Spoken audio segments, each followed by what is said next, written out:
द्वितीय दिवस यहाँ प्रारंभ हो रहा है। भाग्योदयेन बहुजन्म समर्जितेन सत्संग मम च लभते पुरुषो यदा वै अज्ञान हेतु कृतमोह मदांधकार नाशम विधाय तदोदयते विवेक। मैं कथाओं में कहा करता हूं बंधुओं कि श्रीमद् भागवत की कथा हमारे जीवन में आना, श्रीमद् भागवत की कथा कराना, श्रीमद् भागवत की कथा करना, श्रीमद् भागवत की कथा श्रवण करना, ये सब पुण्य में नहीं गिने जाते। आप यहां कथा सुन रहे हो, इसका आपको पुण्य मिलेगा ऐसा नहीं सोचना। पुण्य का मतलब क्या है? जब हम पुण्य करते हैं, अच्छे कर्म करते हैं, तो उस पुण्य के बदले, पुण्य एक प्रकार का धन है। जैसे आप नौकरी करके, व्यापार करके धन कमाते हैं, ठीक वैसे ही आप सत्कर्म करके पुण्य कमाते हो। जिस प्रकार नौकरी व्यापार करके धन कमाते हो, उस धन से अपनी इच्छाएं पूर्ति करते हो इस संसार में, ठीक वैसे ही अच्छे कर्म करके जब आप पुण्य कमाते हैं तो वो पुण्य धन के रूप में आप खर्च करते हो परलोक में, यहां से जाने के बाद। और वो पुण्य किस रूप में प्राप्त होता है कि आपको स्वर्ग प्राप्त होगा। फिर वहां स्वर्ग में आपको खाने पीने के लिए बढ़िया सामग्री मिलेंगी, रहने के लिए बढ़िया कक्ष मिलेगा, भोग भोगने के लिए सारी उपभोग वस्तु प्राप्त होंगी, लेकिन उनके बदले वहां धन नहीं, वहां पुण्य ही चलेगा। जैसे स्वर्ग में आपको बढ़िया कक्ष में रहना है, तो फिर आपके उतने पुण्य लगेंगे तब आप उस कक्ष में रह सकते हो। स्वर्ग में कभी बुढ़ापा नहीं आता, स्वर्ग में कभी दाढ़ी मूछ नहीं आती, स्वर्ग में मोटापा नहीं आता, स्वर्ग में कभी झुर्रियां नहीं पड़ती, हमेशा आप सुंदर ही बने रहोगे। वो सब पुण्य के बदले ही आपको प्राप्त होता है। जैसे यहां सुंदरता प्राप्त करने के लिए आपको अपना श्रृंगार करना पड़ता है, लेकिन उसमें धन लगता है, ऐसे ही स्वर्ग में सुंदर रहने के लिए आपके पुण्य लगते हैं। लेकिन होता क्या है? पुण्य क्षीणे मर्त लोकम विशंति। जैसे ही आपके पुण्य खत्म होंगे, फिर क्या होगा? आपको फिर से धरती में भेज दिया जाएगा, जाओ फिर से पुण्य कमा के लाओ। तो ये पुनरपि जननम पुनरपि मरणम, बार बार जन्म मरण चलता रहता है। लेकिन व्यक्ति जब भक्त हो जाता है ना, तो पुण्य नहीं कमाता। जब वो भक्त हो जाता है तो भक्ति कमाता है, और भक्ति जब कमाता है तो फिर उसको स्वर्ग नहीं मिलता, उसको नरक नहीं मिलता, उसको वैकुंठ प्राप्त होता है। और वैकुंठ जाने वाला व्यक्ति फिर पुनश्च कभी नहीं आता। वैकुंठ कह लो, गोलोक धाम कह लो, साकेत धाम कह लो। जो राम जी के उपासक हैं वो साकेत जाते हैं, जो कृष्ण के उपासक हैं वो गोलोक धाम जाते हैं, और जो सब रूप में नारायण का दर्शन करते हैं वो वैकुंठ जाते हैं। और यहां जाने वालों का पुनर्जन्म नहीं होता। और पुनर्जन्म होता भी है तो कब होता है? जब ठाकुर जी आएंगे। जैसे अभी कल की रूप धारण करके ठाकुर जी आएंगे, फिर सतयुग में ठाकुर जी किसी अन्य रूप में आएंगे। तो जब ठाकुर जी आते हैं तो ठाकुर जी के समय में जितने भी लोग ठाकुर जी के आसपास रहते हैं वो सब वैकुंठ से आते हैं। कहां तक कहें, राक्षस भी वैकुंठ से ही आते हैं, जय और विजय। वही रावण और कुंभकर्ण बन के आते हैं, वही दंतवक्र शिशुपाल बन करके आते हैं, वही हिरण्यकश्यप हिरण्याक्ष बन करके आते हैं। तो हम लोग पुण्य की प्राप्ति के लिए कथा नहीं सुन रहे हैं, हम तो भक्ति की प्राप्ति के लिए कथा सुन रहे हैं। हमको पुण्य नहीं चाहिए। श्रीमद् भागवत कथा सुनने से कोई पुण्य नहीं मिलता, और ना ही पुण्य की कामना होनी चाहिए। पुण्य के लिए असद व्यक्ति की सहायता करो, गरीब बालकों को पढ़ाओ लिखाओ, गरीब कन्याओं का ब्याह करो, लाचार गौवंश के लिए बढ़िया सुंदर व्यवस्था कर दो, कोई किसी चीज के अभाव में है उसको वो वस्तु प्रदान कर दो, बढ़िया स्कूल बनवा दो, किसी की फीस माफ करवा दो। सर्दी का समय चल रहा है, जिनके पास सामग्री नहीं उनको कंबल बांट, ये सब पुण्य होते हैं। कथा सुनना पुण्य नहीं है। कथा सुनना तो फल है, किसी पुण्य का फल है कि आप कथा सुन रहे हो।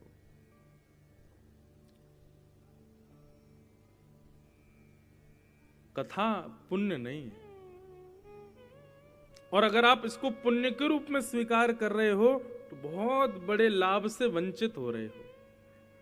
मतलब खरीदी तो आपने 80 लाख रुपए की मर्सिडीज, लेकिन भर के ला रहे हो उसमें गौशाला से गोबर, भर के ला रहे हो उसमें भूसा, ऐसी बात हो जाएगी। मिला तो आपको चांदी का कटोरा है, लेकिन उसमें केवल मिट्टी भर करके रखते हो, ऐसी बात हो जाएगी। अगर आप कथा से पुण्य की कामना कर रहे हो तो पुण्य नहीं, भागवत तो फल है, कथा सुनना एक स्वयं में फल है।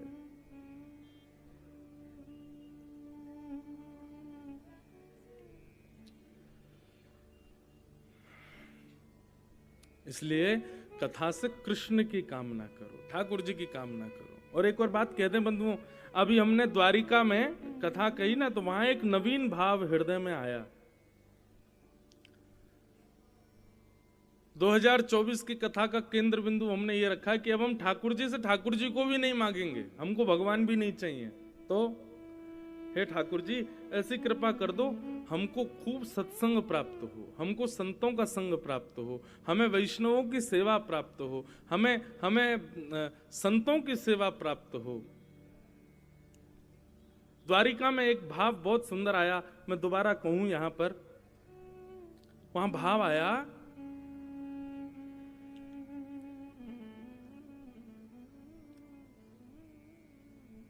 ठाकुर जी अपनी सेवा में जब किसी को, मैया अभी विराज जाओ, कथा के बाद आ जाइयो है, अभी कथा सुनो। और भी कोई अगर आने के इच्छुक हो ना तो आप लोग उनको बता देना, बोले अभी बैठ जाओ, कथा के बाद में जाना है, अभी कथा सुनो। क्या बता रहा था मैं? हाँ, तो द्वारिका में एक भाव आया, जिस प्रकार हमने कोई बड़ी फैक्ट्री बनाई या कोई बड़ी सामग्री लगाई या कोई व्यक्ति कुछ बड़ा बनाता है तो वहां पर कार्यकर्ता रखता है, और कार्यकर्ता के लिए वो अखबार में निकलवाता है, जगह जगह निकलवा देता है कि भाई हमको कार्यकर्ता की जरूरत है, हमारे पास जॉब है, आपको करनी हो तो आ जाओ।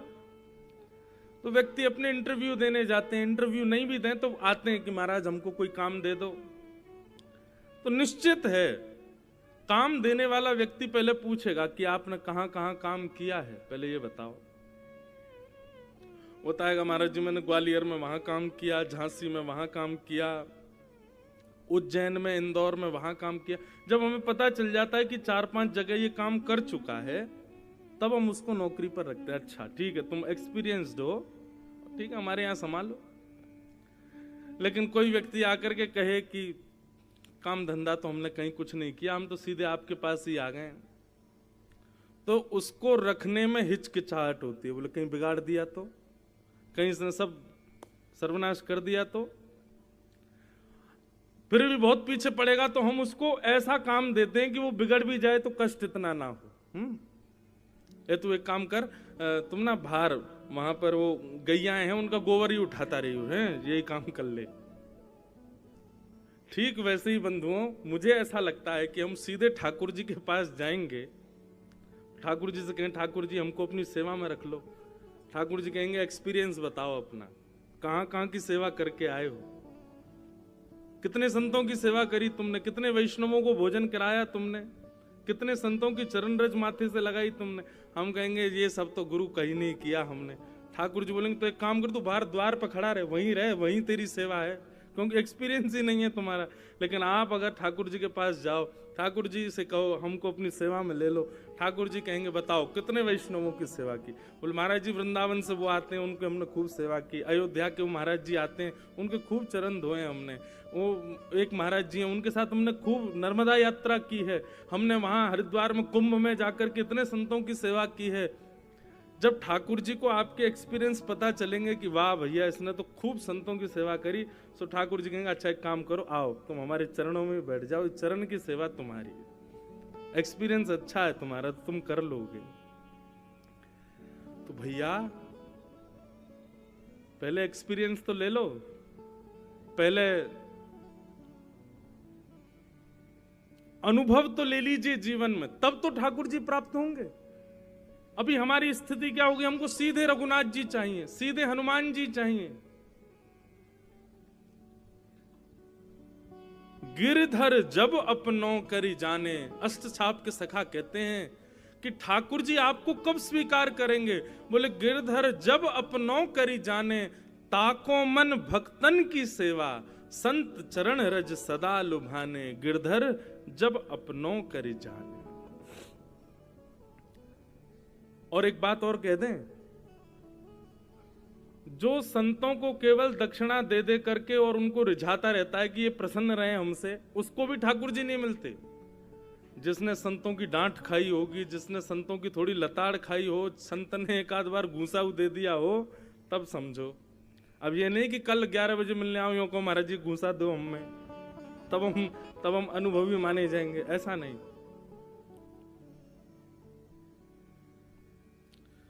सीधी बात है, भगवत प्राप्ति तब तक नहीं हो सकती जब तक वैष्णव प्राप्ति ना हो। तो भैया इस कथा के बदले, अपने भजन के बदले आप ठाकुर जी से यही मांगना कि हमारे ऊपर संतों की बड़ी कृपा हो, वैष्णवों की बड़ी कृपा, इनकी कृपा सदा हमारे ऊपर बनी रहे। आपको पता मीराबाई का चरित्र कभी आप सुनिएगा। एक हमने कथा की थी कुछ दिन पहले गांधीधाम गुजरात में, मीरा के गिरधर। 4 दिन तक मीरा चरित्र कहा। कभी अवसर मिले तो यूट्यूब पे उसको कथा को सुनना। मीराबाई ने भगवत प्राप्ति से पहले बचपन से लेके और अपनी भगवत प्राप्ति तक कितने संतों की सेवा की, और एक भी भक्त आप ऐसा नहीं बता सकते कि बिना भगवत कृपा के, बिना वैष्णव संतों के कृपा के उसको ठाकुर जी मिले हों, नहीं मिल सकते। इसलिए भैया अगर मांगना है तो अब अभी हमने 2024 में प्रण ले लिया, अब ठाकुर जी को नहीं। अभी तक हम कथा करते थे, कहीं भी जाते थे, सब जगह कहते ठाकुर जी आप मिल जाओ, ठाकुर जी आप मिल जाओ, ठाकुर जी आप मिल जाओ। पर अब हम बदल गए। अब हमने कि नहीं, अभी असलियत अब पता चली ठाकुर जी क्यों नहीं मिल रहे, क्योंकि एक्सपीरियंस ही नहीं है हमारे पास, अनुभव ही नहीं है हमारे पास। इसलिए ठाकुर जी अपने कार्यकर्ताओं में हमको शामिल नहीं कर रहे हैं। ठाकुर जी के कार्यकर्ताओं में यदि बैठना है तो पहले अनुभव लो, किनका? सेवा का। और सेवा का अनुभव वैष्णवों की सेवा करके लो, संतों की सेवा करके लो, ब्राह्मणों की सेवा करके लो, असहाय की सेवा करके लो, दीन दुखियों की सेवा करके लो, नाम जापकों की सेवा करके लो। पता चल जाए महाराज कि गुना में या गुना से 20-30 किलोमीटर की दूरी पर कोई संत आए हैं, आपका स्वभाव ऐसा हो जाना चाहिए कि कितना भी बड़ा काम हो, ठीक है 2 घंटा विलंब से कर लेंगे, लेकिन पहले उन संत को प्रणाम करके आएंगे, उनके लिए कुछ लेकर के, उनको कुछ प्रणाम, उनकी कुछ सेवा करके आएंगे। और एक बात, कभी भी वैष्णव को या संत को परखना मत। हमारी परीक्षित बुद्धि हो जाती है कि इनकी परीक्षा लेके देखते हैं कि अच्छे हैं कि नहीं। वो चाहे जैसे हो, वो अगर गलत हैं तो अपने आप भोगेंगे, आप अपनी दृष्टि को बिगाड़ो मत। इस बात पर प्रमाण ये है कि जब रावण संत का वेश धारण करके गया, क्या जगत जननी जानकी जी को पता नहीं था कि ये रावण है? और जानकी जी को, किशोरी जी को, हमारी सिया जी को यदि ये नहीं पता था रावण है, तो फिर वो जगदम्बा कैसे? क्यों? क्योंकि भगवत तत्वों के लिए जो गुण बताए गए हैं उनमें यह तत्व भी है कि वो अविज्ञ होते हैं, सबको पहचान जाते हैं। सीता जी नहीं पहचानी कि ये रावण है, पहचान गई थी, उनको पता था कि ये रावण है। केवल उसके माथे पर तिलक देख करके, त्रिपुंड देख करके, उसका भेष संत का देख करके सीता जी ने मना नहीं किया, दान देने के लिए, भिक्षा देने के लिए बाहर आ गए। उसके रूप का सम्मान किया, उसके स्वरूप का सम्मान किया, जानते हुए भी कि ये राक्षस है। इसलिए कभी भी परीक्षित बुद्धि मत रखना किसी के प्रति कि हम देखें, परख करके देखें कि ये असली है कि नहीं। वो नकली भी होंगे तो अपने आप भोग लेंगे किसी ना किसी दिन। आप अपनी बुद्धि में उनके प्रति कोई दूषित भाव मत लाओ। हम तो कहेंगे भैया 2024 प्रारंभ हुआ है, 20 दिन ही निकले हैं, यही प्रण ले लीजिए, इससे बड़ा प्रण मत लीजिए। सबसे सरल प्रण है कि भाई हम गुना क्षेत्र के निवासी हैं, गुना जहां तक फैला हुआ है उतनी दूरी के अंदर कोई भी संत वैष्णव भगवत भक्त वृंदावन से, अयोध्या से, हरिद्वार से, चित्रकूट से, द्वारिका से, जगन्नाथपुरी से या कहीं से भी कोई भी संत आमे, कोई वैष्णव आमे, केवल संत नहीं वैष्णव भी। वैष्णव मतलब जिसके माथे पर तिलक है, भले ही उसने पैंट पहना है, वो भी वैष्णव है, उसकी भी सेवा करो, उसको भी प्रणाम करो। संत कहते किसको? चलो आज आपको संतों की परिभाषा बताते हैं। हमारे वृंदावन के भगवत रसिक जी का एक बहुत सुंदर पद है। संत की परिभाषा क्या है लिख लीजिएगा, अगर आपके पास में लिखने की सामग्री हो, और यदि लिखने की सामग्री नहीं है तो याद कर लीजिएगा, चित्त में बैठाइएगा। इतने गुण जामे सो संत, इतने गुण जामे सो संत। गाइए। इतने गुण जामे सो संत, इतने गुण जामे सो संत। कौन कौन से गुण? श्री भागवत मध्य यश गावत, श्री भागवत मध्य यश। पहला गुण, संत का पहला गुण क्या है कि वो भागवत जी का और ठाकुर जी का यश गाने वाला होगा। और एक बात सुनिएगा, इस पूरे प्रसंग में आपको कहीं भी ये नहीं लिखा दिखेगा कि जिसकी जटाएं हो वो संत, जो पीले वस्त्र पहनता हो वो संत, जो त्रिदंड हाथ में लेके चले वो संत, जो खड़ाऊं पहने वो संत ना। स्वरूप संत का है वो अलग बात है, लेकिन स्वभाव संत का होना चाहिए। और एक बात और सुन लीजिए, ये गुण जो अभी हम बता रहे हैं ये जिसके अंदर हैं, यदि वो पैंट पहनता है, जीन्स पहनता है, जैकेट पहनता है, टी शर्ट पहनता है, कुछ भी पहने, वो संत है। श्री भागवत मध्य यश गावत, श्री भागवत मध्य यश गावत, श्री मुख कमलाकंत,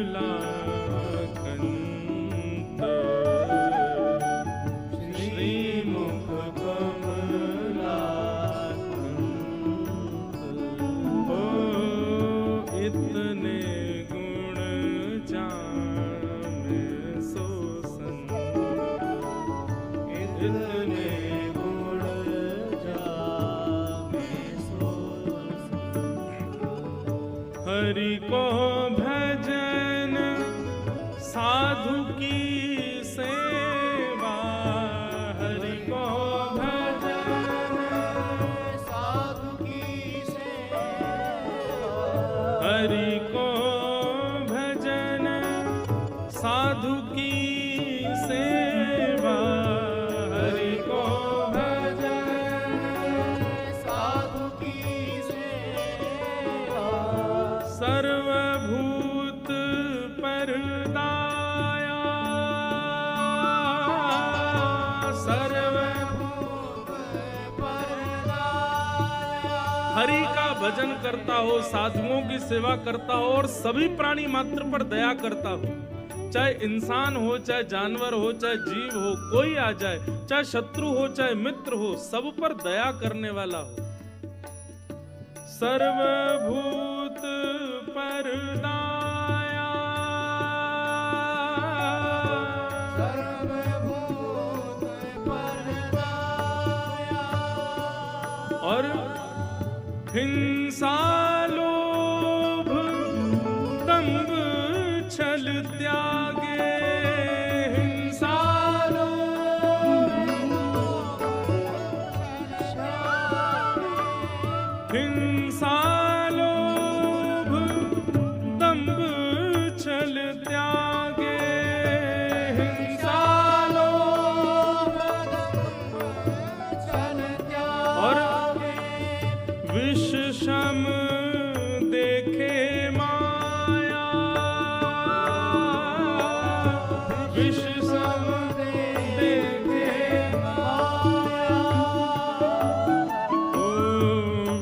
विषम देखे माया, इतने गुण जाने सो संत, इतने गुण जाने सोई संत, इतने गुण जाने सो संत, इतने गुण जाने सोई संत। भगवत रसिक देव जी क्या कह रहे हैं? हरि को भजन साधु की सेवा सर्वभूत पर दया, और हिंसा लोभ दंभ छल त्यागे। हिंसा से दूर रहे, लोभ से दूर रहे, दंभ यानी कि पाखंड से दूर रहे, छल का त्याग करे। विषम देखे माया, जैसे विष पता चलते ही कि इसमें विष है हम दूर हो जाते हैं, ऐसी संसार की माया को विष के समान मान करके दूर रहता हो, ये संत के लक्षण हैं। इतने गुण जामे सो संत, इतने गुण जामे सो संत, इतने गुण जामे सो। बोलो संत भगवान की जय।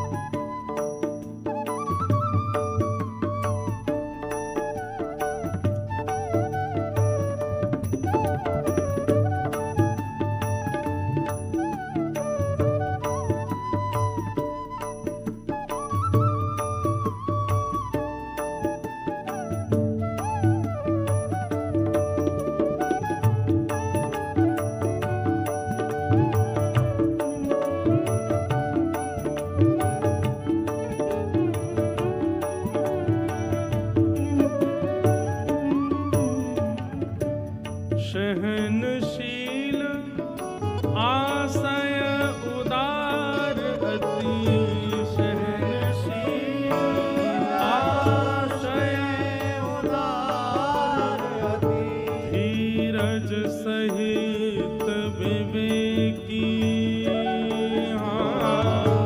धीरज सहित विवेकी, हे सत्य सबको सुखदायक, सत्य वचन सबको सुखदायक, कहीं अनन्य व्रत एकी, कहीं अनन्य व्रत एकी।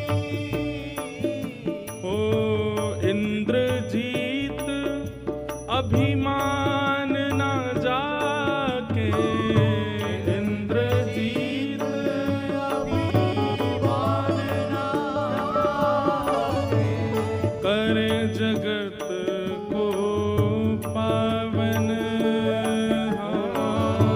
करे जगत को पावन। श्री भगवत रसिक संगति, भगवत रसिक संगति, भगवत रसिक सुखी संगति, भगवत रसिक हे तीनों ताप न सामन,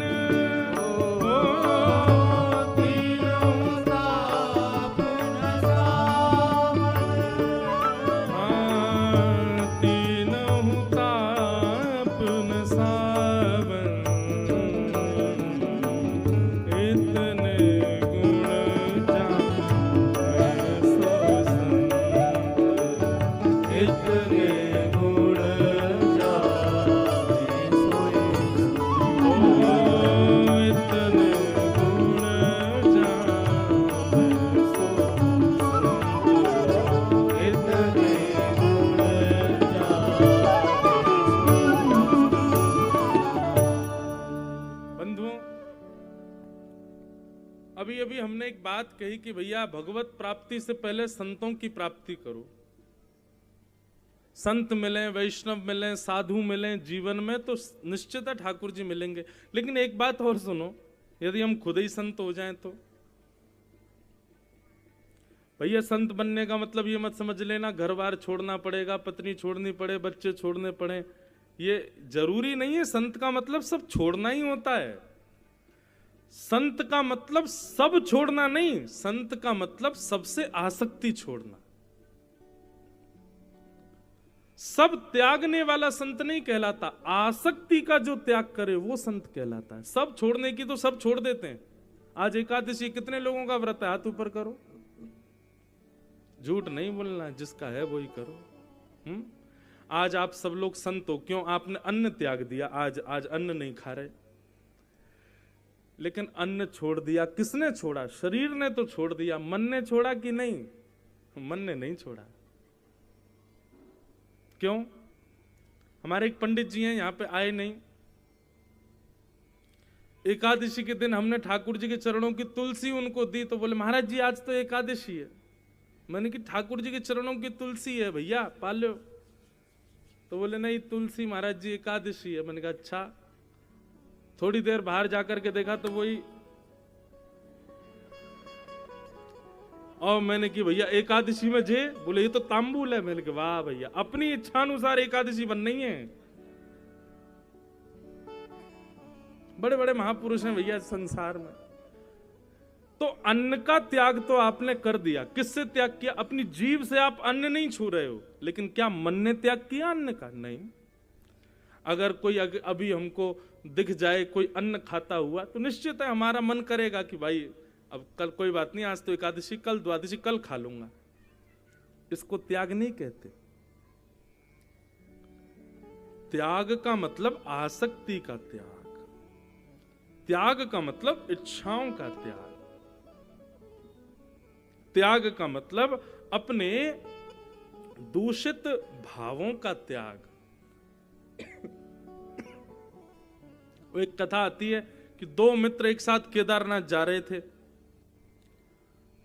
एक मित्र ने किसी वैश्या को देखा और वैश्या को देख करके उसके मन में आया मैं फिर कभी चला जाऊंगा, तुम मेरी तरफ से प्रणाम कर आओ, मैं तो अब यहीं रुकूंगा, थोड़े कुछ दिन आनंद करूंगा। और वो एक मित्र वैश्यालय चला गया। एक मित्र बोला अरे राम राम राम, कितना गंदा आदमी, बताओ केदारनाथ जा रहे थे, रास्ते में ही वैश्यालय में चला गया। अब हुआ क्या कि एक मित्र तो पहुंच गया केदारनाथ, एक मित्र बैठा था वैश्यालय में। दोनों की स्थिति, शरीर तो है अलग अलग जगह पर, एक का पापी स्थान पर है, एक का पुण्य स्थान पर है, लेकिन दोनों की मन की स्थिति क्या थी कि जो वैश्यालय में बैठा था थोड़ी देर अपने विषय भोगों को भोग करके फिर वो मन में विचार करने लगा मैं कितना बड़ा पापी, विषय भोगों में आसक्त होकर के मैंने बताओ तीर्थ यात्रा छोड़ दी। मेरा मित्र कितना अच्छा, वो तीर्थ पहुंच गया होगा, ठंडी ठंडी हवा चल रही होगी, बर्फीले पहाड़ चारों ओर होंगे, ओम नमः शिवाय कहता हुआ जल डाल रहा होगा, शंकर जी का अभिषेक कर रहा होगा, शंकर जी का पंचामृत अभिषेक कर रहा होगा, सिर पर त्रिपुंड लगाए बैठा होगा। अब ये सब बैठा तो वो वैश्यालय में, लेकिन सोच क्या रहा है कि मेरा मित्र केदारनाथ में कितना प्रसन्न होगा। और जो दूसरा मित्र केदारनाथ गया था वहां ठिठुर रहा था, कांप रहा था, शंकर जी पर जल डाल रहा था, बोले मैं कहाँ फंस गया पता नहीं, इससे बढ़िया तो मैं भी वैश्यालय चला जाता। अरे कहाँ, यहाँ इतनी ठंडी ब्यार चल रही है, भोजन की व्यवस्था नहीं है, रात में रहने के लिए कोई कक्ष नहीं है, अरे मेरे तो हाथ पांव फूल गए भैया, अब कब जल्दी नीचे जाऊं, कल जल्दी भगूं यहाँ से, और मैं तो गलत फंस गया, मैं भी अपने मित्र के संगी चला जाता, कितना बढ़िया रहता। बताओ, दोनों में श्रेष्ठ तो खैर नहीं बोलूंगा, पर भावना किसकी ज्यादा अच्छी? जो तन से दूषित स्थान पर है पर मन से शुद्ध है, उसकी भावना अच्छी है। पर तन से शुद्ध स्थान पर है लेकिन मन से अशुद्ध भाव रख रहा है, वो शुद्ध है क्या? नहीं। ठीक वही बात हमारी आध्यात्मिक जगत में बंधुओं, आप तन से क्या करते हो उसको एक बार को पीछे रखा जाता है। आप मन से कैसे हो, मन की भावनाएं कैसी हैं, उसको प्रधान माना जाता है। ऐसे तो विभीषण जी रावण के यहां रहते हैं, तन से राक्षस प्रवृत्ति के हैं, तन से उस लंका में रहते हैं जो अत्यंत अपवित्र है, लेकिन मन से राम जी का स्मरण करते हैं। वैसे तो मंथरा रहती अयोध्या में है, जो परम पवित्र है, परम पुनीत है। तन से तो निरंतर राम जी का दर्शन करती है, उसी महल में रहती है जहां राम जी रहते हैं। मंथरा वही भोजन करती है जो राम जी, लक्ष्मण जी, भरत जी आदि सब भैया पाते हैं। अन्न भी वही ग्रहण करती है, जल भी वही ग्रहण करती है। अरे कहां तक कहें, अयोध्या की हवा भी राम जी का छू करके, स्पर्श करके मंथरा के पास आती है। लेकिन वो मंथरा कैसी, तन से भले ही रहती है दैव स्थान पर मन से दूषित है। इसलिए भैया संत उसको नहीं कहते जो तन से संत बन रहा है, संत उसको कहते जो मन से संत बन रहा है, मन से भाव जिसके। श्री भगवत रसिक जी महाराज ने यहां जितने भी लक्षण बताए, ये सब मन से करने के लक्षण हैं। क्या क्या बताए?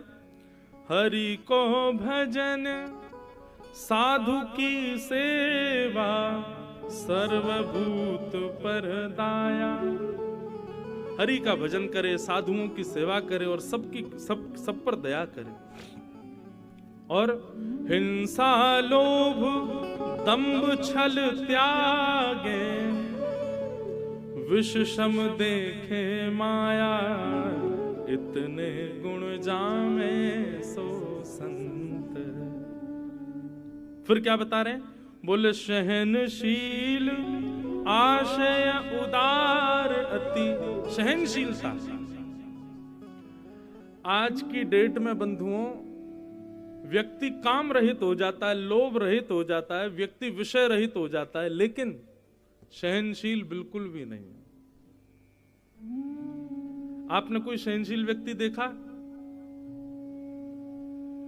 आप कहोगे नहीं देखा। क्यों? क्योंकि आप खुद भी तो नहीं हो। हम दूसरों में गुण देखने चले हैं कि उसमें सहनशीलता है कि नहीं। खुद को देखो, खुद में है नहीं। कितना सहन कर सकते हैं हम? बिल्कुल भी नहीं। और सबसे बड़ी असहनशीलता क्या है कि हमारे अवगुणों को कोई हमसे कह दे, ये तो हमसे बिल्कुल सहन नहीं होता। कोई अगर आपसे आकर के कह दे, भैया तुम बड़े लोभी से लगते हो हमको, पत्थर कहां मूड फोड़ूं इसका, लोभी लगते हैं हम तुमको। लेकिन हम पे बड़ी कृपा, भागवत कथा करते करते हम बड़े सहनशील हो गए। जरूरी नहीं है सब अच्छा ही अच्छा बोलते हैं हमारी कथा पे। कई लोग बहुत गंदा भी बोलते हैं, बोला अरे आप तो ऐसे बोलते हो, अरे आप तो इसके लिए कथा करते हो, आप तो यूं करते हो। ठीक है, जैसा जिसकी मर्जी। बोलो, सहनशीलता इसको कहते हैं तितिक्षव, सहनशील। सहनशील बनना बहुत कठिन काम है बंधु, लेकिन बन जाए तो धीरे धीरे सारे गुण आते जाएंगे यदि सहनशीलता आ गई तो सहनशील। अब सहनशील कैसे बना जाता है, ये कल या परसों के प्रसंग में आएगा, कपिल विभूति संवाद, वहां हम सुनाएंगे आपको। सहनशील, आशय उदार अति। संत का लक्षण क्या होना चाहिए? बोले अतिशय उदार। एक तो होता है सामान्य उदार। उदार किसको कहते हैं? उदार मतलब जो बहुत न्योछावर कर देता है, स्वयं को भी देने को राजी हो जाता है, पूर्ण रूपेण आपके ऊपर प्रसन्नता, ऐसे इस प्रकार आपसे व्यवहार करेगा जैसे आप उसको कितने जन्मों के साथी हो। आशय उदार अति। और धीरज सहित विवेकी। धीरज किसको कहते हैं? धीरज मतलब थोड़ा धैर्य रखे। और विवेकी, विवेकी मतलब जल्दीबाजी ना करे, सही गलत की पहचान करके निर्णय लेता। ये संत के लक्षण। सत्य वचन सबको सुखदायक। सत्य तो बोलता है, लेकिन कैसा सत्य बोलता है? जो सबको सुख दे, ऐसा सत्य बोलता है। मैंने बीच में कथा में कहीं कहा था, खूब लोगों ने उसको वीडियो को निकाल के डाला सब जगह कि हमारे शास्त्र कहते हैं सत्यम ब्रूयात, सत्य बोलो, लेकिन सत्य भी कैसा बोलो, प्रियम ब्रूयात। कभी कभी ऐसा सत्य नहीं बोलना चाहिए कि सामने वाले को बुरा लगे। कई बार ऐसा होता है कि हमारे पास लोग आते हैं, एक बार कोई आए बोले महाराज जी, ये गुनाह की बात है, पिछली कथा की बात। अब मैं आप लोग, मेरे पास वीडियो नहीं तो वीडियो बनाई है। एक वृद्ध से थे, शायद पता नहीं अभी वो होंगे भी कि नहीं, थोड़े वृद्ध से, तो 2 लोग उनको लेके आए थे कक्ष में। वो बोले कि महाराज जी हमको, मैं हवेली संगीत गाता हूँ। मैंने कहा अच्छा। बोले आपको कुछ सुनाना है? मैं सुनाओ। अब बेचारे बहुत वृद्ध थे, हाथ पांव कांप रहे थे, तो आवाज तो और भी ज्यादा कांप रही थी उनकी। जब उन्होंने गाना शुरू किया तो हमको कुछ समझ नहीं आया क्या गा रहे, बस वो ऊपर नीचे आलाप लेते रहे। अब स्थिति तो ये हो गई उनका गायन सुन के कि हमारी हंसी नहीं रुके, लेकिन मैं यही बैठा रहा। अब फिर उसके बाद उन्होंने पूछा महाराज जी कैसा लगा? मैंने बहुत सुंदर, आपने इतना अच्छा गाया, मन प्रसन्न हो गया। अब वहां मैं सत्य बोल दूं कि महाराज आपकी आवाज कांप रही है, समझ नहीं आ रही है क्या गा रहे हो, ऐसा लग रहा है ठिठुरते हुए पानी में किसी को बैठा दिया हो, ऐसा थोड़ी। सत्य बोलो, लेकिन सत्य बोलने से पहले विचार करो कि मैं जो बोलने वाला हूं वो प्रिय है कि नहीं। अप्रिय सत्य नहीं बोलना चाहिए। और कभी कभी आप लोग कहेंगे महाराज जी किसी को सुधारने के लिए बोलना हो तो एकांत में बोल दो, थोड़ा गले लगा करके, थोड़ा गलवैया दे के, बिल्कुल शांति से बैठा के, चाय पिला के, तब उसको 2 बात बोल दो, भाई देख ऐसे नहीं, ऐसे करो, इसको बहुत बढ़िया, तुम 1 नंबर आदमी हो तो कोई दिक्कत नहीं है, बस इसको ऐसे नहीं ऐसे करो।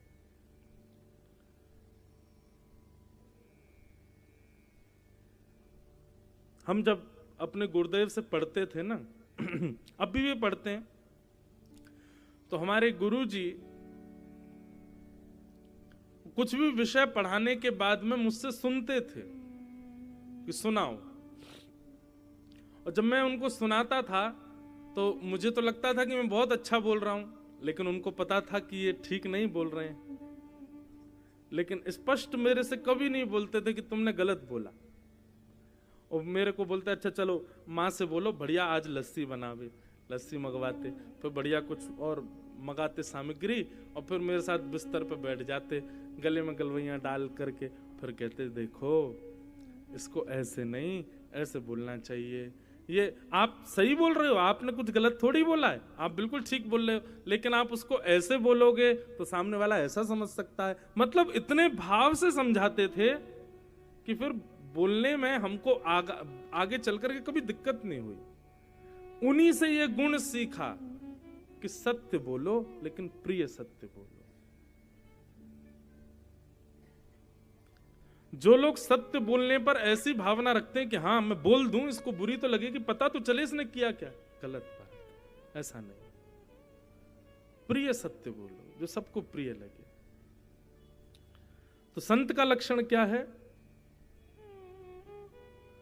सत्य वचन सबको सुखदायक, गहि अनन्य व्रत एकी। और संत का लक्षण क्या है? अपने एक व्रत का यदि उसने धारण किया कि मुझे ऐसा करना है, तो उस व्रत को पूर्ण करे, चाहे दुनिया हिल जाए, लेकिन अब उसका व्रत नहीं टूटना चाहिए। व्रत किसे कहते हैं? व्रत का मतलब अन्न छोड़ देना ही व्रत नहीं कहलाता है। व्रत का मतलब मैं रोज भोजन बाद में, नाश्ता तभी करूंगा जब तक मैं हनुमान चालीसा नहीं कर लूं, जब तक मैं माता पिता को प्रणाम ना कर लूं, ये सब व्रत कहलाते हैं। प्रतिज्ञा, अपने व्रत का पूर्ण पालन करे। और संत के लक्षण क्या है?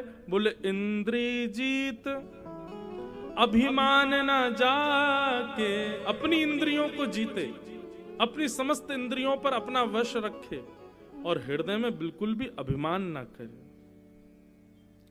करे जगत को पावन भगवत रसिकता सुखी संगति।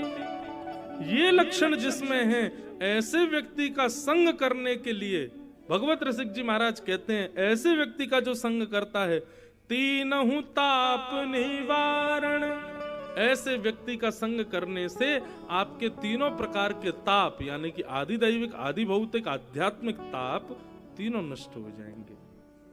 ये गुण इतने गुण जामे सो संत।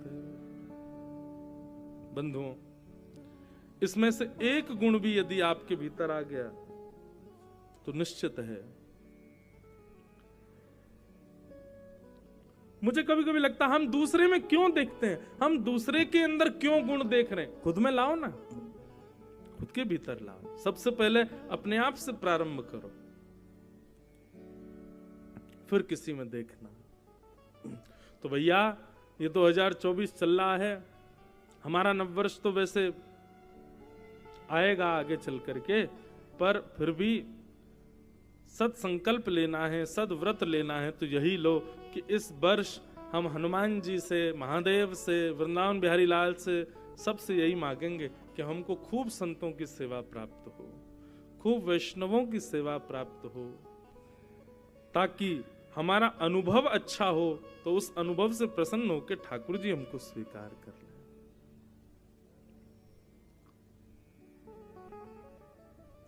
कोई नाम जप तो करता है, ठाकुर जी की सेवा तो करता है, बाकी सब नियम, लेकिन कोई संत महापुरुष आ जाए तो उनकी सेवा में उसकी निपुणता नहीं है, तो निश्चित मानिए भगवत मिलन में वही आपकी बाधा बन जाएगा कि आपको संतों की सेवा प्रिय नहीं है।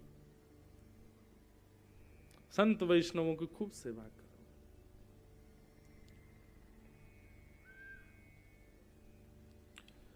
श्रीमद् भागवत जी का महात्मा हम लोगों ने कल श्रवण किया। अब प्रथम स्कंद में आज प्रवेश करते हैं।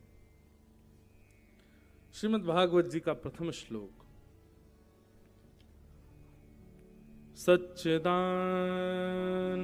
रूपाय विश्वोत्पत्त्यादि हेतवे तापत्र विनाशाय श्री कृष्णाय वयं नमः। जन्माद्यस्य तोऽन्वयादितरतः चार्थे स्वविज्ञस्वराट् तेने ब्रह्म हृदय आदि कवये मुह्यन्ति यत्सूरयः तेजो वारिमृदां यथा विनिमयो यत्र तृषगो मृषाः धाम्ना स्वेन सदा निरस्तकुहकं सत्यं परम धीमहि। भागवत जी का प्रथम श्लोक है। जन्माद्यस्य तोऽन्वयादितरतः। बहुत ध्यान से सुनिएगा। मैं कथाओं में कहा करता हूं बंधुओं, भागवत जी के 18,000 श्लोकों में प्रथम श्लोक के प्रथम शब्द और 18वें 1000वें श्लोक का अंतिम शब्द यदि दोनों मिला दिए जाएं तो पूरी भागवत का सार समझ में आ जाएगा। श्रीमद् भागवत के प्रथम श्लोक का प्रथम शब्द क्या है? जन्म। और श्रीमद् भागवत के 18,000वें श्लोक के अंतिम शब्द क्या है? अंतिम श्लोक कैसे? नाम संकीर्तनम यस्य सर्व पाप प्रणाशनो प्रणामो दुख समनस्तम नमामि हरिम परम। तो हरिम परम, प्रथम शब्द भागवत का जन्म और अंतिम शब्द भागवत का हरिम परम। हमारा जन्म का गंतव्य क्या है? हमारे जन्म का उद्देश्य क्या है? कभी पूछा आपने खुद से? हम लोग इतने बड़े बड़े उम्र के होके बैठे हैं, आज तक हमने कभी खुद से पूछा कि हम लोग क्यों जन्मे? माता पिता ने हमको जन्म क्यों दिया? ऐशो आराम करो, धन कमाओ। कौन नहीं कमा रहा? सुत दारा और लक्ष्मी पापी के भी हो, पापी भी धन कमाता है। आप कहोगे माता पिता ने हमको जन्म इसलिए दिया। आप जो भी निकाल करके लाओगे वो सब सबने किया है, और आप नहीं करोगे तो क्या वो कार्य होगा? नहीं, कोई और करेगा। अपना उद्देश्य कभी पूछा हमने खुद से? कभी नहीं। श्रीमद् भागवत जी पहले ही उद्देश्य क्लैरिफाई कर देती हैं। अगर आप भागवत जी के पंडाल में बैठे हो तो आपका एक ही उद्देश्य है, हरिम परम, ये जन्म मिला है, इसका गंतव्य है, इसकी डेस्टिनेशन है हरिम परम, परम हरि के चरणारविंद। मृत्यु नहीं है हमारी गंतव्य, मृत्यु नहीं है हमारा गंतव्य। स्कूल जाने वाला बालक, उसका गंतव्य क्या है? छुट्टी कब होगी, ये कोई बात है? अरे वो पहले पीरियड से यही इंतजार कर रहा है कि कब घंटी बजे, कब घर जाऊं। तो ऐसा बालक कभी नहीं पढ़ पाएगा।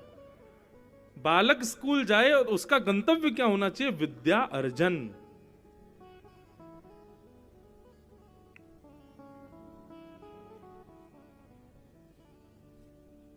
ठीक वैसे ही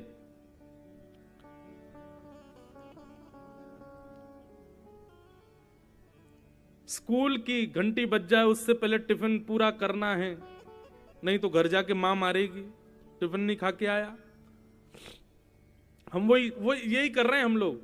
मृत्यु हो जाए उससे पहले घर बना दो, उससे पहले पैसा कमा लो, उससे पहले प्रॉपर्टी खरीद लो, बच्चों की शादी कर दो, इसका ये कर दो, इसका वो कर दो, जल्दी जल्दी कर लो। क्यों? मृत्यु देवी आके पूछेगी क्या क्या किया। अरे इसके लिए थोड़ी आए संसार में।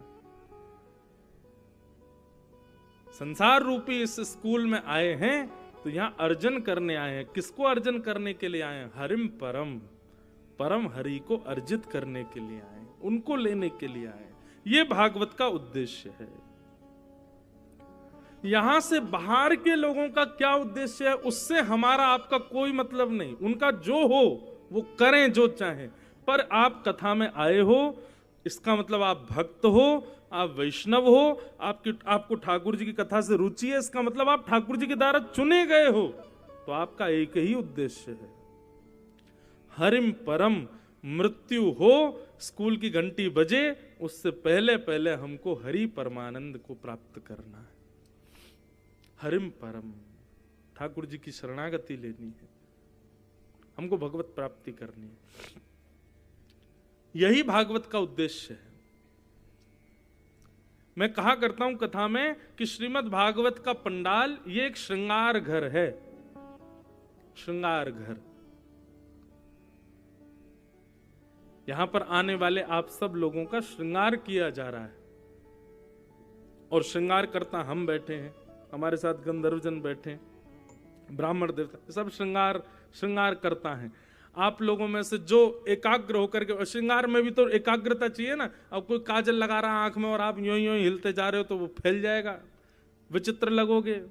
आपके कोई श्रृंगार किया जा रहा है और आप एक निष्ठ नहीं हो, आप अपने मन को एकाग्र नहीं हो, हिलते डुलते रहोगे तो निश्चित है श्रृंगार बिगड़ेगा। श्रृंगार कराने के लिए तो एकाग्रता चाहिए ना। ठीक वैसे ही ये एक श्रृंगार घर है और यहां हम श्रृंगार करता है। आपको अपना श्रृंगार कराना है, उसके लिए आपको मन को एकाग्र करके बैठना पड़ेगा। और जब भागवत के श्लोकों से, भागवत के भावों से हम आपका श्रृंगार करेंगे, आप सुंदर दिखोगे। तो जिस प्रकार श्रृंगार घर में जाने से आपका कोई निज व्यक्ति आपके रूप से प्रसन्न हो जाता, अरे वाह आज तो बड़े सुंदर लग रहे हो।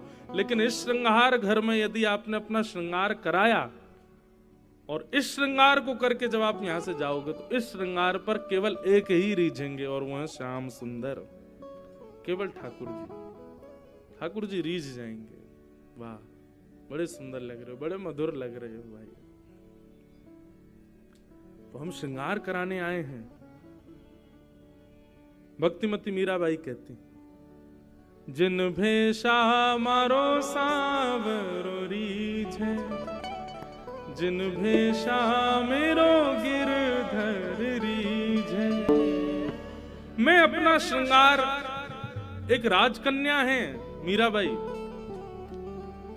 लाखों के वस्त्र रखे हैं लेकिन नहीं पहनती, लाखों के गहने रखे हैं लेकिन नहीं पहनती।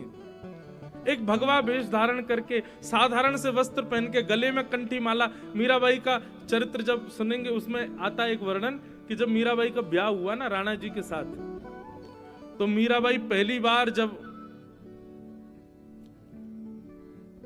अपने ससुराल गई तो उनकी ननद ने घर का दहली रोक दी। बोले भाभी जी पहले नेक दो तब भीतर आने देंगे। मीराबाई बोली क्या नेक चाहिए? बोले गले वाला हार चाहिए।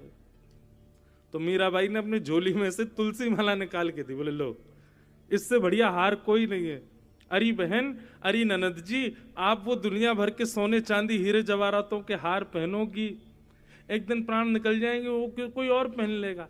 लेकिन ये तुलसी माला है, इसको गले में पहन करके आप जो पाओगी वो भी पवित्र होकर के भीतर जाएगा। इसको गले में पहन लोगी, स्नान करोगी तो सिर पर जल जाते ही जैसी तुलसी का स्पर्श होगा, गंगा यमुना कावेरी सिंधु सारी नदियों के जल के समान वो जल हो जाएगा।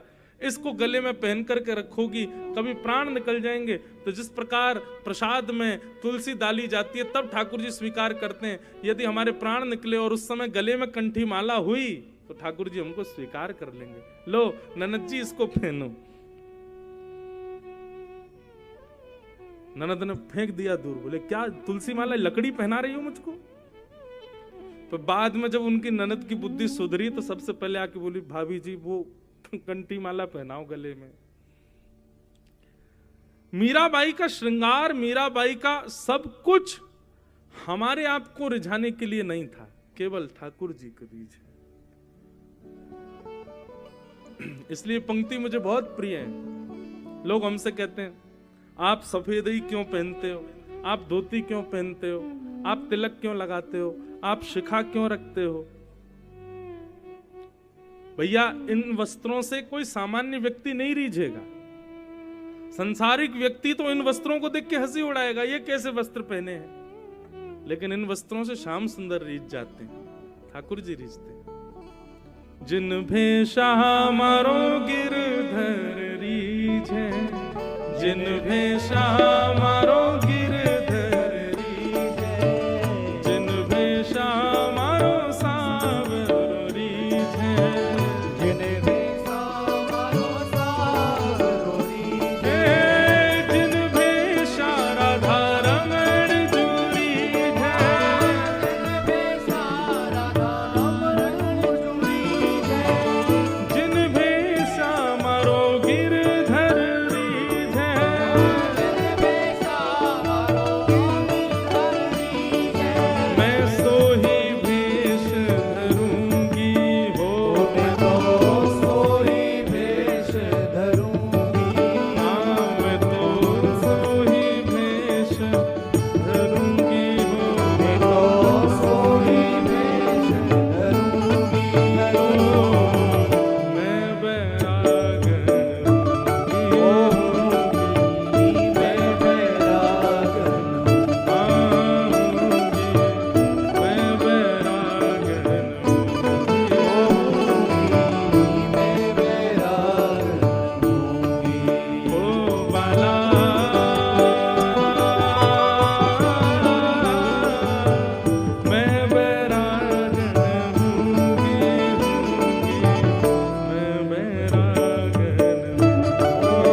जन्म का साफल्य क्या है।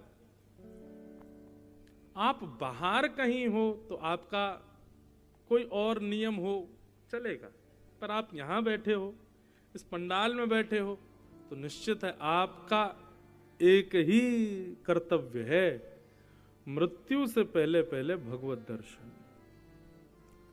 प्राण निकले उससे पहले श्याम सुंदर नेत्रों को दिख जाएं।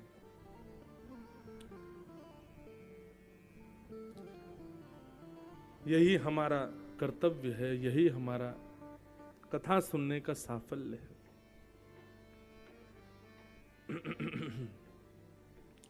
श्रीमद् भागवत के द्वितीय श्लोक में विषय, अधिकारी, संबंध और प्रयोजन 4 बातें बताई गई। सबसे पहली बात, भागवत का विषय क्या है। तो धर्म प्रोजित कैतवोत्र परमो निर्मत्सरा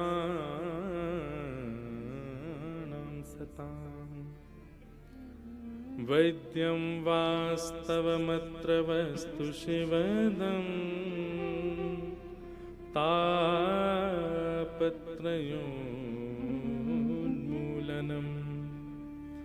श्रीमद्भागवते महामुनिकृते किंबा परैरीश्वरः सद्यो हृद्यवरुध्यते कृतभिः शुश्रूषुभिस्तत्क्षणात्।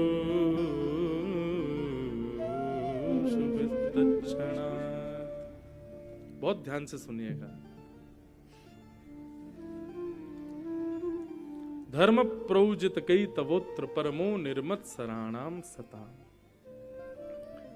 श्रीमद् भागवत का विषय क्या है? सुनने वाले श्रोता के हृदय में, कथा कराने वाले यजमान के हृदय में और कथा कहने वाले वक्ता के हृदय में, तीनों के हृदय में परम धर्म की इच्छा प्रकट होना, यह भागवत का विषय है। परम धर्म किसे कहते हैं? बंधु, आप सुबह उठ करके नाश्ता करते हो, दोपहर में भोजन करते हो, रात्रि में भोजन करके दूध पी के सो जाते हो, सुबह उठ करके स्नान करके बाल काटते हो, अपना श्रृंगार करते हो, वस्त्र पहनते हो, सुबह उठ करके स्नान श्रृंगार करके फिर कमाई के लिए कहीं ना कहीं जाते हो। ये सब धर्म कहलाता है, शारीरिक धर्म। इस संसार में रहने के लिए, मान प्रतिष्ठा यश वैभव प्राप्ति के लिए, 3 समय की रोटी खाने के लिए, परिवार चलाने के लिए जो आप सत्कर्म करते हो उसको धर्म कहते हैं। वो परम धर्म नहीं कहलाता। लेकिन अपने आत्म कल्याण के लिए, अपने तन के भीतर बैठे हुए जो जीव है, उस जीव के कल्याण के लिए जब आप कोई कर्म करते हो उसको परम धर्म कहते हैं। समझ रहे हैं बात को?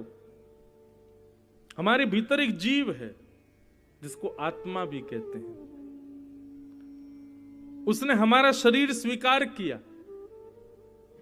अभी तक 20-25 साल की उम्र तक हम इस शरीर को इंतजार कर रहे थे, थोड़ा बुद्धिमान बने, विवेकी बने, तब इससे कुछ अच्छा करेंगे। ठीक है, अब ये विवेकी हो गया। अब तक शारीरिक कर्म और शारीरिक धर्मों का निर्वहन किया, सांसारिक धर्मों का निर्वहन किया। अब समय है कि अब परम धर्म करना है। परम धर्म मतलब अपनी आत्मा के कल्याण के जो कार्य होते हैं उनको परम धर्म कहते हैं।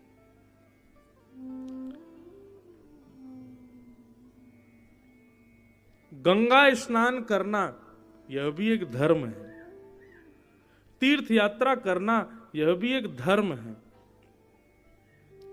नित्य उठकर के शंकर जी को अभिषेक करना यह भी एक धर्म है, क्योंकि इसमें भी शारीरिक भाव ही है। आत्म कल्याण के लिए ध्यान करना, जप करना, सत्संग करना, वस्तु की अनुपस्थिति में भी उस वस्तु का चिंतन करना, इसको कहते हैं परम धर्म। तो भागवत का विषय क्या है? सुनने वाले, कथा कराने वाले और कहने वाले तीनों के भीतर परम धर्म की इच्छा ज्यादा हो, परम धर्म का मन ज्यादा बने। मतलब आध्यात्मिक स्थिति पर चिंतन करना, ध्यान करना, भगवत, इसको कहते हैं बंधु मानसी चिंतन, मानसी सेवा, भगवान की मन से सेवा। स्थिति तो बहुत आगे की बता रहा हूं, लेकिन अभी मुख पे आ गई तो अभी कह देता हूं। लेकिन इस परिणति में पहुंचना बहुत दूर की बात है, लेकिन बस मैं कह देता हूं। मानसी का मतलब क्या होता है कि आप आसन लगा करके एक स्थान पर बैठ गए और नेत्र बंद करके आपने चित्त में विचार किया, सुंदर वन है, सुंदर पावन नदी बह रही है, एक शिला के ऊपर श्यामा श्याम बैठे हैं, श्यामा श्याम लीला कर रहे हैं, और उस लीला में मैं भी एक उनका सेवक हूं, मैं उनके आगे पीछे चल रहा हूँ। आज ठाकुर जी मान लीला कर रहे हैं, आज ठाकुर जी दान लीला कर रहे हैं, आज ठाकुर जी कंडुक क्रीड़ा कर रहे हैं, आज ठाकुर जी होली खेल रहे हैं, आज ठाकुर जी ये लीला, ये सब अपने मन में चिंतन करना और चिंतन करके स्वयं को वहां अवस्थित करना, व्यवस्थित करना, इसको कहते हैं परम धर्म। ये परम धर्म का एक रूप है, ऐसे अनेक रूप हैं परम धर्म के। ऐसी स्थिति प्रकट करना ये भागवत का विषय है। इसलिए भागवत के श्रोता को चाहिए, वैसे करता तो कोई नहीं है, लेकिन कर लो तो बहुत बड़ी बात। बहुत ध्यान से सुनिए, कथा के श्रोता को कथा सुनने के बाद कम से कम नहीं तो आधा एक घंटा मौन रहना चाहिए। किसी से बात मत करो, और यदि हो सके तो एकांत में कहीं बैठ करके नेत्र बंद करके चिंतन करो, व्यास जी ने आज क्या क्या बातें बताई हमको, और जितनी भी चर्चाएं उन्होंने बताई उसका सार क्या है, मैं कितना अपने जीवन में लागू कर सकता हूं, ये सब विचार करो। आप ये मत समझना महाराज जी अपने मन से बोल रहे हैं। तत्श्रृण्वन, भागवत आज्ञा करती हैं, पहले सुनो फिर विचारण करो, उसका विचार करो। क्या कहा? तभी सुनी गई बात लाभकारी हो सकती है। केवल सुनने तक आपने सीमित रखा, उठ करके आप चले गए यहां से, कार्य सफल नहीं हो पाएगा। आपको विचार करना पड़ेगा और वो जीवन में लागू कैसे हो इसका चिंतन करना पड़ेगा। तत्श्रृण्वन प्रपठन विचारण परो भक्त्या विमुच्चेन नर, उसका विचार करना पड़ेगा। विचार करो, इसको कहते हैं परम धर्म। कथा सुनते ही आपके जीवन में लागू होने लग जाए। माफ कीजिएगा, 1000 लोग बैठे हैं पंडाल में, लेकिन लागू करने वाले कम केवल 5 होंगे, गिनती के 5। बाकी सब सुन के चले जाएंगे, लागू नहीं करेगा कोई। अपने जीवन में लागू करो, उसको तुरंत लेकर के आओ। आज संतों की महिमा बताई, संतों में कौन कौन से लक्षण होते हैं सब बताए। अगर करने वाला व्यक्ति होगा तुरंत करेगा, उसको लेकर के आएगा कि नहीं मुझे ये करना है, अब मुझे ऐसे रहना है, लागू करें। तो ये है परम धर्म। दूसरा आता है श्रीमद् भागवत का अधिकारी कौन है? तो कहते हैं निर्मत सराणाम सताम, जिसके अंदर मात्सर्य दोष नहीं है, ऐसा व्यक्ति कथा का अधिकारी है। मात्सर्य दोष का मतलब होता है बंधुओं ईर्ष्या। दूसरे की प्रशंसा सुनकर के आप छटपटा जाओ, अरे कैसे प्रशंसा कर दी, आप भागवत के अधिकारी नहीं हो। फिर ना ही आप कहने के अधिकारी, ना आप सुनने के अधिकारी, ना आप कराने के अधिकारी। भागवत के अधिकारी के अंदर दूसरे की प्रशंसा सुन के कभी ईर्ष्या भाव नहीं आता। वो सबका मंगल चाहता है, सबका भला चाहता है, सबका श्रेष्ठ हो, ऐसी भावना उसके चित्त में रहती है।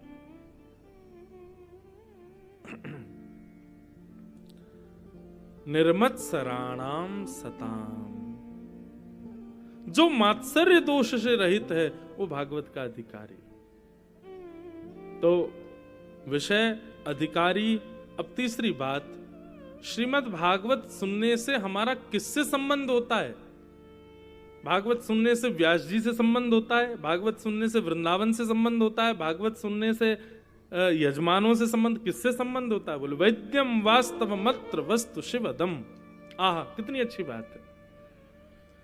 कथा सुनने के बाद ठाकुर जी भगवान नहीं दिखते।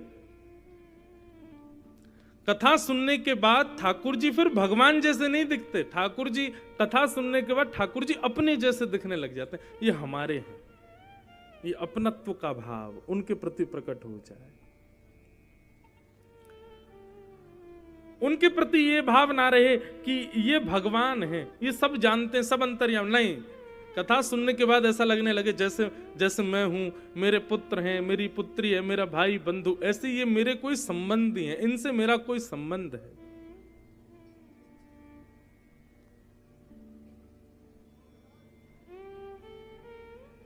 एक पंक्ति है, तो है मोहे नाते अनेक मानिए जो भावे, ज्यों त्यों तुलसी कृपाल चरण शरण पावे। ठाकुर जी से बिना नाता जोड़े आप ठाकुर जी को प्राप्त नहीं कर पाओगे। संबंध तो बनाना पड़ेगा, नाता तो ठाकुर जी से जोड़ना पड़ेगा। और कथा उसी के लिए है कि ठाकुर जी से आपका कोई संबंध हो जाए, स्थापित हो जाए। राजस्थान में भगवान के एक भक्त हुए,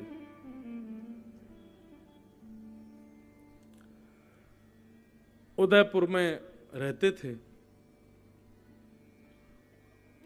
उनका पूरा परिवार राजवंश में सेवा करता था,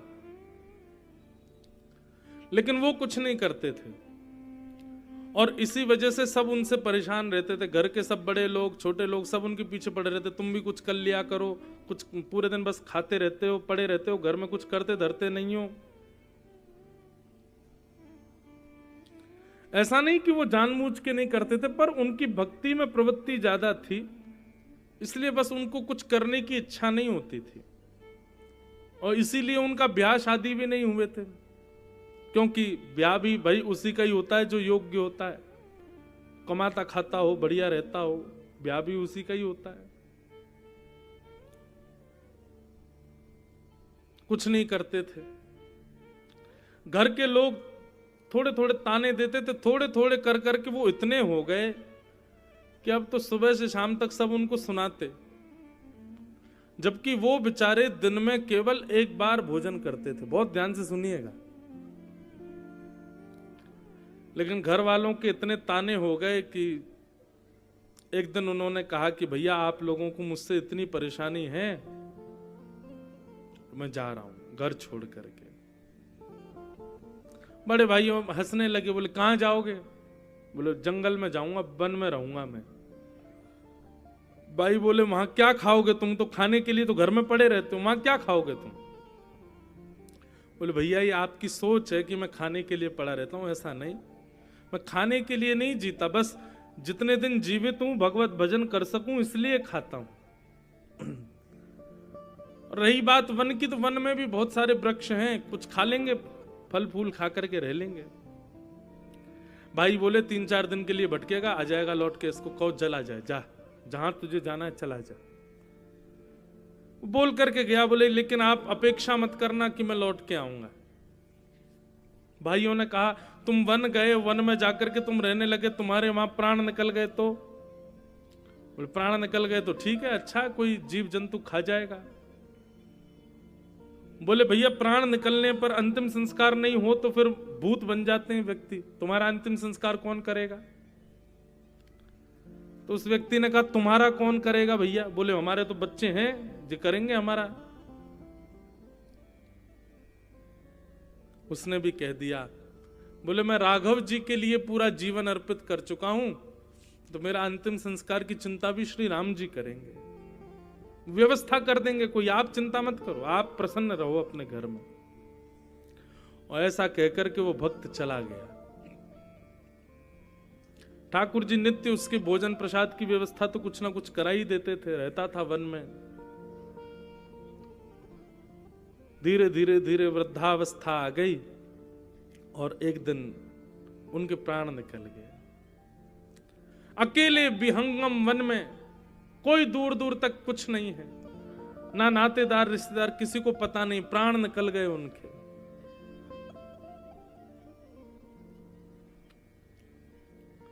और यहां साकेत में रत्न सिंहासन पर बैठे हुए राम जी के नेत्र सजल हो गए।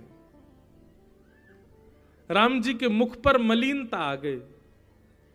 उस मलिनता को, अश्रुबिंद को जब हनुमान जी ने देखा तो हनुमान जी देख करके कहने लगे, हे प्रभु श्री राम, आप क्यों दुखी हैं? क्या बात है? आपके नेत्र सजल क्यों हो गए भगवान? कोई कष्ट, कोई पीड़ा, किसी की याद? तब राम जी बोले कि हनुमान जी, मेरा एक भक्त है, उसने संपूर्ण जीवन मेरा भजन किया, मेरा स्मरण किया, अपने घर तक का त्याग कर दिया, और पता जब उसने घर त्यागा तो उसके भाइयों ने कहा तुम्हारे प्राण निकल जाएंगे, तुम्हारा संस्कार कौन करेगा? तो उसने बड़े विश्वास के साथ कहा कि रघुनाथ जी व्यवस्था करेंगे। हम मन बना रहे हैं कि हम उसका संस्कार करने के लिए जाएं। उसका अंतिम संस्कार 2-3 दिन हो गए, उसका शव पड़ा है वन में, हम उसका संस्कार करना चाहते हैं। हनुमान जी ने चरण पकड़ लिए, बोले हे रघुनाथ जी, आपने भक्तराज जटायु का संस्कार किया था और उनको वो सब सुख आपने प्रदान किया जो एक पुत्र अपने पिता का संस्कार करके करता है। दशरथ जी को भी वो सुख नहीं मिला जो अंतिम समय में जटायु को आपने प्रदान किया भगवान। पर आज मेरे मन में भाव आ रहा है कि आप साकेत में बैठे बैठे जिस भक्त के अंतिम प्राण के लिए आप रुदन कर रहे हैं, आप इतने भावुक हो रहे हैं, उस भक्त के अंतिम संस्कार का यदि दायित्व हमको मिल जाए तो बड़ी कृपा होगी। हे नाथ, आप यहीं विराजे रहो साकेत में, हम पर आज्ञा करो, हम जाएं, हम उस भक्त का संस्कार करें। राम जी बोले ठीक है आप जाओ। हनुमान जी महाराज बड़े प्रसन्न हो गए, सेना लेकर के महाराज निकल पड़े। 7 समुद्रों का जल इकट्ठा किया, विश्व भर की समस्त नदियों का जल इकट्ठा किया हनुमान जी ने, और पूरी वानर सेना के साथ हनुमान जी महाराज वन में प्रकट हो गए। और वन में जाकर के उनके शव को समुद्र के जल से स्नान कराया, नदियों के जल से स्नान कराया, सुंदर उर्धपुंड उनके माथे पर लगाया, सुंदर 12 तिलक उनके अंग प्रत्यंगों पर लगाए, बढ़िया सुंदर लकड़ियों की, चंदन की लकड़ियों की महाराज सुंदर चिता बनाई, उस पर उनके शव को पधरा करके उनके बढ़िया सुंदर जो जो क्रम होने चाहिए, नियम होने चाहिए, सब हनुमान जी ने पालन किए। और 2 अश्रु बहा करके एक भक्त राज के पावन दिव्य देह को श्री हनुमंत लाल जी ने अग्नि संस्कार किया। ज्यादा पुरानी बात नहीं है बंधु, 400, 450, 500 वर्ष पुरानी घटना है ये। और हनुमान जी ने उनके शव का अंतिम संस्कार किया। उसका प्रभाव ये कि उस संस्कार से, उनके चिता से निकलने वाली धुंध से, उनकी चिता से निकलने वाली अग्नि और सुगंधी से उस क्षेत्र में जितने भी प्रेतात्माएं थी, भूत प्रेत आदि जो भी भटक रहे थे, सब मुक्त हो गए, सबको भगवत धाम की प्राप्ति हो गई। हमने ठाकुर जी के लिए त्यागा क्या आज तक? कुछ भी नहीं। कुछ तो त्याग करके देखो ठाकुर जी के लिए। त्यागने का मतलब हमारा ये नहीं कि कुछ बहुमूल्य वस्तु का त्याग करो, एक किसी विशिष्टता को जिसके बगैर आप रह नहीं पाते, ऐसी कोई आदत है, ऐसा कोई लक्षण है, ऐसा कोई स्वभाव है, उसका त्याग करो ठाकुर जी के लिए। ठाकुर जी प्रसन्न हो जाते, मेरे लिए किया इसने ऐसा। तो श्रीमद् भागवत आपको भगवान का संबंधी बनाएगी। ठाकुर जी फिर भगवान जैसे नहीं दिखेंगे, कोई ना कोई संबंध आपको उनके प्रति दिखेगा। ठाकुर जी अपने से लगने लगेंगे। तो वैद्यम वास्तवमत्र वस्तु शिवदम तापत्रयोन्मूलनम श्रीमद् भागवते महामुनि कृते किं वा परैरीश्वर सद्यो हृद्यवरुध्यते त्रिकृतिभिः शुश्रूषुभिस्तत्क्षणात्।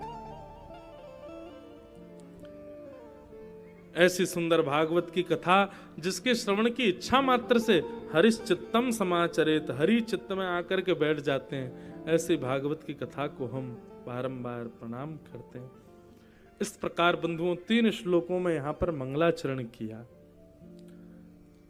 निगम कल्प तरोर गलितम फलम सुखमुखाद अमृतद्रव संयुतम पिबत भागवतम रसमालयम मुहुर्हो रसिका भुविभावुका। 3 श्लोक में वक्ता के लक्षण क्या होते हैं वो बताए गए। 3 श्लोकों में भागवत जी का मंगलाचरण किया। और मंगलाचरण करते हुए अब सौनकादि ऋषियों ने 6 प्रश्न किए और इन्हीं 6 प्रश्नों में आगामी 7 दिन की कथा है। कौन कौन से 6 प्रश्न हैं? किम श्रेय शास्त्र सारः स्व अवतार प्रयोजनम किम कर्म के अवतारश्च धर्मः कम शरणम गतः। ये 6 प्रश्न हैं। इन 6 प्रश्नों के उत्तर सूत जी देते हैं और उससे पहले अपने गुरु को वंदन करते हैं, अपने गुरु को प्रणाम करते हैं, अपने गुरु को वंदन करते। बंधुओं, हम एक बात कहें बंधुओं, जीवन में कई लोग पूछते हैं महाराज जी गुरु का होना आवश्यक है? गुरु की दीक्षा होना ठीक है, आवश्यक है, पर उससे पहले दिशा होनी बहुत जरूरी है। गुरु की दिशा जरूर स्वीकार करो। गुरु जो आज्ञा करते हैं उन कार्यों को जीवन में करना प्रारंभ करो। ऐसी दिशा जीवन में लेकर के आओ, तब आपकी दीक्षा सफल होगी, तब आपकी दीक्षा लाभकारी होगी। गुरु का जीवन में तब होना साफल्य है। हम सब भी अपने गुरु का वंदन करें, गुरु का स्मरण करें।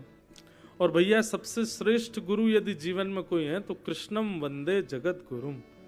ठाकुर जी को अपना गुरु मानो। ठाकुर जी यदि गुरु पदवी पर बैठेंगे तो निश्चित है कि कल्याण होगा। ठाकुर जी को गुरु स्वरूप मानो, या फिर आपके जो गुरु हैं उनको ठाकुर जी का स्वरूप मानो, दोनों बात। अगर गुरु नहीं है तो ठाकुर जी को गुरु मानो, और यदि गुरु जी हैं तो उनको ठाकुर जी के समान मानो, उनमें कोई अंतर मत रखो।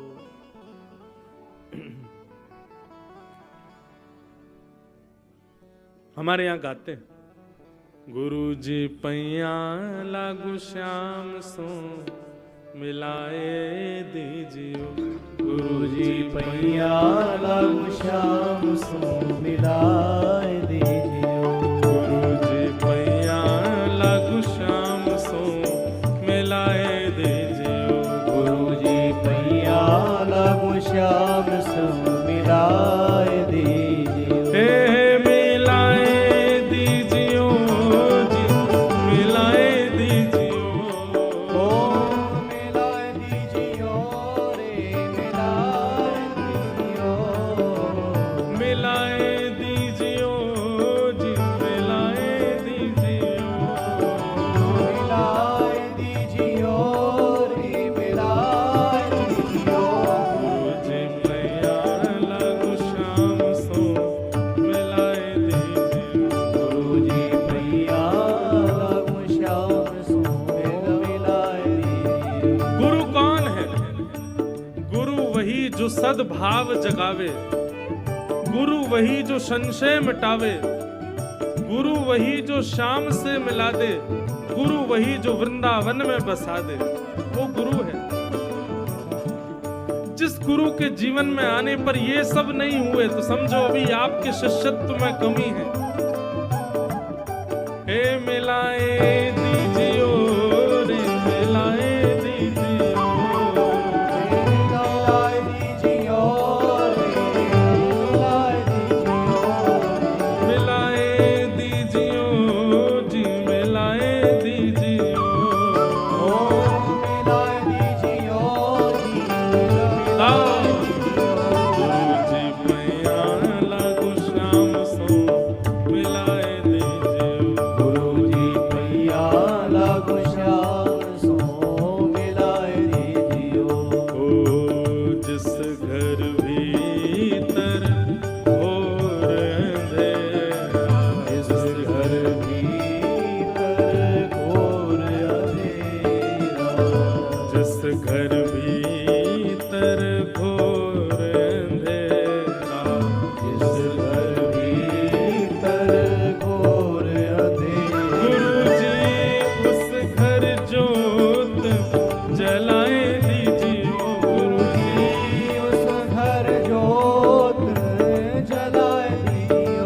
गुरु जी उस घर जोत जलाए दीजिए। गुरु जी उस घर जोत आओ।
भावों के अर्थ समझिए।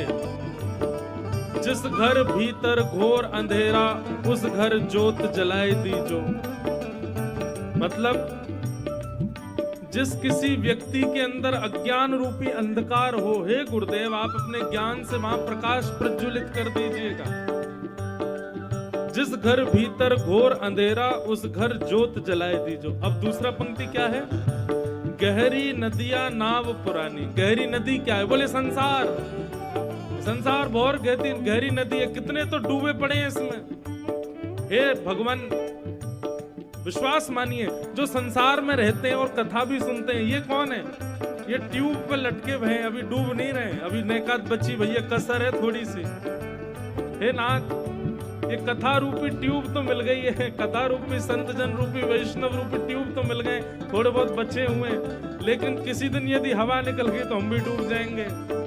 हे गुरुदेव भगवान, गहरी नदियां नाव पुरानी, गहरी नदियां नाव पुरानी, ओ गहरी नदियां नाव पुरानी, गहरी नदियां नाव पुरानी। गुरुजी जल्दी पार लगाए दीजो, गुरुजी जल्दी पार लगाए दीजियो, गुरुजी नैया पार लगाए दीजो, गुरुजी नैया पार। आओ करताल बजा के। गुरुजी पैया लागू श्याम सो मिलाए दीजो, पैया लागू श्याम सो मिलाए दीजियो, पैया लागू श्याम सो मिलाए दीजो, पैया लागू श्याम सो मिलाए दीजियो। ओ मिलाए दीजो रे, मिलाए दीजो, ओ मिलाए दीजो रे, मिलाए दीजियो, हाँ मिलाए दीजो रे, मिलाए दीजो, ओ मिलाए दीजो रे, मिलाए दीजो। गुरुजी पैया लागू श्याम सो मिलाए दीजो, गुरुजी पैया लागू श्याम सो मिलाए दीजियो, गुरुजी पैया लागू श्याम सो मिलाए दीजो, गुरुजी पैया लागू श्याम सो मिलाए दीजियो, मिलाए दीजो, मिलाए दीजियो, हाँ मिलाए दीजो, हाँ मिलाए दीजियो, मिलाए दीजो, हाँ मिलाए दीजियो, हाँ मिलाए दीजो, हाँ मिलाए दीजियो। बंधुओं, गुरु की पहचान क्या है? बहुत ज्ञानी होंगे, उनका रूप ऐसा होगा, उनका स्वरूप ऐसा होगा, उनके वस्त्र ऐसे होंगे, उनका ऑरा ऐसा होगा, नहीं। ये सब प्रभाव है। प्रभाव पर नहीं रीझना है, हमें स्वभाव पर रीझना है। स्वभाव कैसा हो? सबसे पहली पहचान तो बंधुओं गुरु की यह है कि आपके चित्त में प्रश्न थे, पर जैसे ही आपने गुरुदेव को प्रणाम किया, प्रणाम करते ही आपके सारे उत्तर मिल जाएं। उत्तर बताने की भी जरूरत ना पड़े, केवल देखने मात्र से उत्तर प्राप्त हो जाए। ओ गुरु, आप कहेंगे ऐसा भी होता? निश्चित होता है, लेकिन एक बात सदैव याद रखना, गुरु का गुरुत्व प्रधान नहीं होता, शिष्य का शिष्यत्व श्रेष्ठ होना चाहिए। अगर आपके शिष्यत्व में ताकत है तो गुरु कैसा भी हो वो श्रेष्ठ ही हो जाएगा। पत्नी का पातिव्रत श्रेष्ठ हो, पति चाहे जैसा हो श्रेष्ठ हो जाएगा। पति का पत्नी व्रत श्रेष्ठ हो तो पत्नी कैसी भी हो श्रेष्ठ हो जाएगा। माता पिता कैसे भी हो, बालक आज्ञाकारी हो तो माता पिता श्रेष्ठ हो जाएंगे। बालक चाहे कैसे भी हो, माता पिता उनका पालन पोषण बढ़िया करें, बालक श्रेष्ठ हो जाएंगे। हम दूसरे से अपेक्षा क्यों करते हैं कि वो श्रेष्ठ बने? आप अपने भाव में श्रेष्ठता लाओ ना। बहुत सावधानी से सुनिएगा। कई लोग कहेंगे इस बात पर, बोले महाराज जी हम तो खूब श्रेष्ठता से अपना प्रेम निभा रहे थे लेकिन सामने वाला ऐसा है ऐसा, तो कोई बात नहीं, दिक्कत क्या है उसमें? आप अपने कर्तव्य पर तो पूर्ण हो ना। अब सामने वाले का कल्याण हो ना हो ये उसके ऊपर निर्भर करता, आप अपना कर्तव्य निर्वहन